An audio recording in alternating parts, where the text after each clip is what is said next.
Mission शक्ति विभाग पक्षर आयोजित होउछि सुभद्रा पारंपरिक खाद्य प्रतियोगिता। महिला गोष्ठी को प्रोत्साहन देवा उद्देश्य रे एभली कार्यक्रम हाथ को निया जाउछि।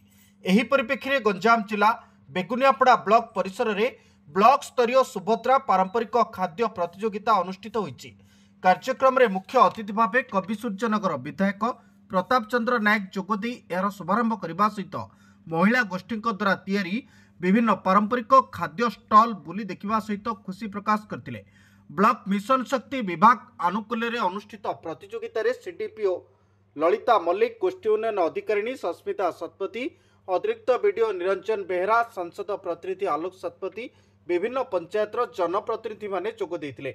एथिरे ब्लॉक रो 13 गोटी स्वयं सहायक गोष्ठीर महिला माने मांडिया चाउल चुनारे मंडा, पिठा, केक, दही बरा, पकुड़ी, लडू, खीरी, जाऊ भली विभिन्न प्रकार पारंपरिक सुआदिया खाद्य प्रस्तुत करी प्रदर्शित करथिले। प्रतियोगिता रे प्रथम स्थान अधिकार करथिबा सांकुड़ार मां अंबिका महिला गोष्ठी को 5000 टंका पुरस्कार राशि सहित मानपत्र प्रदान कर जायछि। सेपरि द्वितीय स्थान अधिकार करथिबा के बरिडार मानिनी महिला स्वयं सहायक गोष्ठी को 4000 टंका पुरस्कार राशि सहित मानपत्र प्रदान कर जायछि।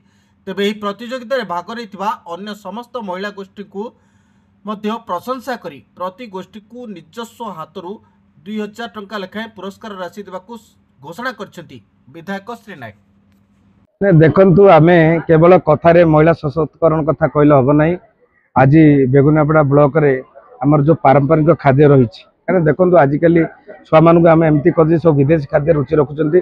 तेणु परिवेश सहित खाद्यर भी आवश्यकता रही। जो आम पूर्व पुरुष माने विभिन्न प्रकार पर्व पर्वाण रे हमर निजर भी किसी गोटे जो परिचय थिला खाद्यर, से खाद्य को केमती आमे आगामी दिन में रुचि रखा ताकू लेकिन गोटे प्रतियोगिता होता। एथिरे विभिन्न प्रकार ग्रुप माने प्रतियोगिता भाग नहीं। जो माने एठी प्रथम द्वितीय हे सेमानु केमती जिला स्तरीय और राज्य स्तरीय भाग नहीं पारे तापे आमे ए प्रतियोगिता करितलु। समस्त महिला माने खुशी होचंदी एवं आशा करछु आगामी दिन में आकु सेमान लेकिन गोटे व्यवसाय क्षेत्र में केमती अग्रगति करेंगे एवं आत्मनिर्भरशील हो पारे। से सरकार सदा सर्वदा जागृत अच्छा।